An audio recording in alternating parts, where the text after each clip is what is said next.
For this injection, the following armamentarium will be needed: a yellow cassette with a mouth mirror and cotton pliers, a needle capper, a syringe, 2x2 cotton gauze, 27 gauge short selection, a cartridge with solution appropriate for the patient with or without epinephrine, 20% benzocaine topical anesthetic, and Q-tips.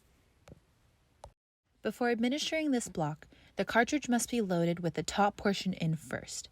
Be sure that the barcode is pointed away from the large window and the clinician is able to clearly read the information printed on the cartridge through the large window.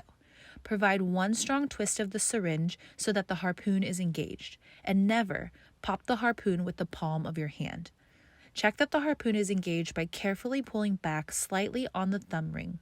Carefully twist off the bottom portion of the needle and attach it to the head of the syringe. Twist the needle into place until snug. Be aware of bevel placement for your specific injection.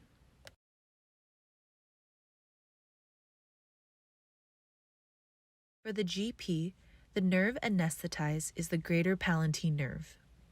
The areas anesthetized is the lingual gingival tissue of the maxillary premolars and molars and the posterior hard palate. The landmarks for the GP are the maxillary second or third molar, the greater palatine foramen, and the junction between the maxillary alveolar process and the posterior hard palate. At this point, apply the 20% benzocaine topical anesthetic to your insertion point.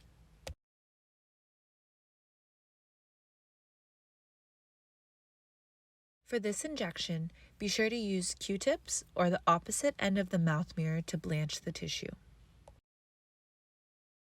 For this specific injection, we will be using a 27 gauge short selection and administering 0.45 to 0.6 milliliters of solution at a depth of 4 to 6 millimeters.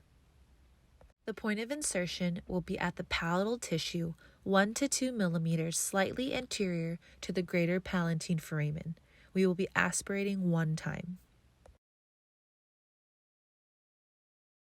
For the GP nerve block, you will be administering 0.45 to 0.6 milliliters of solution, which will look like this. Be sure to thoroughly rinse your patient and dispose of the needle and cartridge in their respective bins. At this point, let your patient know where they should be expecting numbness to occur. The postoperative instructions should be provided to the patient by the clinician, such as, while numb, avoid causing trauma to your palate, no hot temperature food or beverages, no crunchy foods, and please stick to a soft food diet until the numbness wears off.